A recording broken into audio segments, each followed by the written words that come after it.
pernah lahir ke atas permukaan bumi. Kemudian sholawat apabila dalam sebuah bangsa akan terjaga dan terlaksana keamanan dan kedamaiannya, sejauh mana rakyat dan masyarakat sanggup menjaganya. Sering terjadi kerusakan, pemberontakan yang dapat mengakibatkan perpecahan antar sesama, aksi demonstrasi massa di mana-mana, timbul aksi terorisme dan perampokan yang pada akhirnya menyebabkan keamanan tidak kondusif, kedamaiannya akan hancur, maka ketahanan dalam sebuah bangsa akan goyah dan akan terganggu. Mengapa hal itu bisa terjadi? Karena manusia yang mayoritasnya orang mukmin tidak lagi berpegang teguh pada Al-Quran, sedangkan Allah telah mengungkapkan dalam Al-Quran dengan surah Ali Imran ayat 103. Bismillahirrahmanirrahim. Wa'tasimu bihablillahi jami'an wa la tafarraqu wa dhkuru ni'matallahi 'alaikum id kuntum a'da'an fa'alafa baina qulubikum fa asbahtum bi ni'matihi ikhwana. Yang artinya, dan berpeganglah kamu sebab semuanya pada yang berkepanjangan. Al-Quran surah Al-Baqarah ayat 188 menjawab sebagai berikut. Bismillahirrahmanirrahim. Wala ta'tulu amwalukum bainakum bil batil wa tudlu biha ilal hukami lita'kulu fariqan min amwalin nasi bil ithmi wa antum ta'lamun, yang artinya janganlah sebahagian daripada kamu mengambil harta sebahagian yang lain di antara kamu dengan jalan berbuat dosa, dan jangan pula kamu membawa urusan harta itu kepada hakim supaya kamu dapat memakan sebagian daripada harta orang lain itu dengan jalan berbuat dosa, padahal kamu mengetahui. Ma'asyiral muslimin wa jumratul mu'minin rahimakumullah.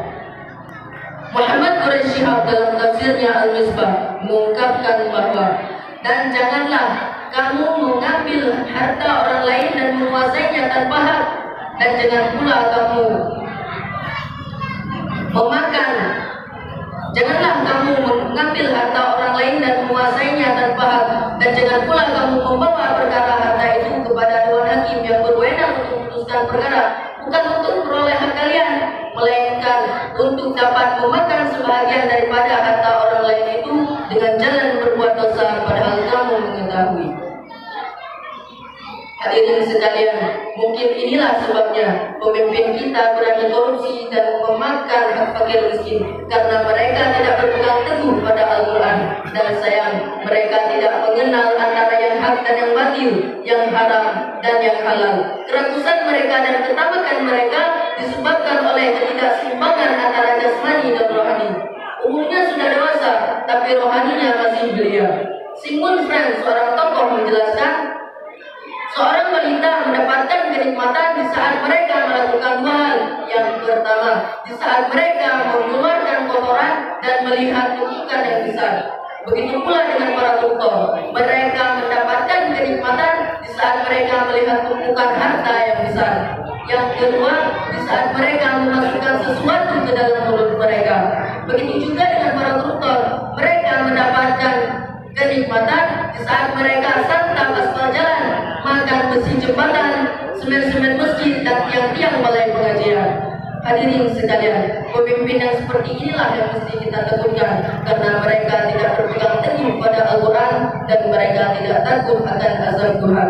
Semoga pemimpin kita tidak seperti itu. Adapun kesimpulan yang dapat kita petik ialah yang pertama, kita sebagai orang mukmin maka wajib di atas kita untuk tunduk dan patuh terhadap hukum-hukum Allah yang tertera di dalam Al-Quran. Yang kedua, jadilah pemimpin yang adil dan bijaksana, pemimpin yang menegakkan amal ma'ruf dan nahi mungkar, serta pemimpin yang berpegang teguh pada tali kebenaran Al-Quran. Serta yang ketiga, koruptor yang di masa sekarang sedang berjaya, insya Allah di masa depan tidak akan ada lagi apabila generasi yang sekarang kita didik dan kita dekatkan kepada Al-Quran. Apabila tiga ini telah termaktub di dalam negara kita, insya Allah negara kita akan aman, damai, dan sejahtera. Baidatun taibatun wa rabbul Seperti pepatah Aceh mengatakan, benar cara menggata herakan, tapi hansaban yang urip Cina. Benar cara menggata haitolan, Quran ku pangkai mumat negata. Akhirul kalam, hadani Allah wa iyyakum ajma'in. Assalamualaikum warahmatullahi wabarakatuh. Waalaikumsalam warahmatullahi wabarakatuh. Mana tepuk tangan dulu? Tepuk tangan dulu. Ya, dengan demikian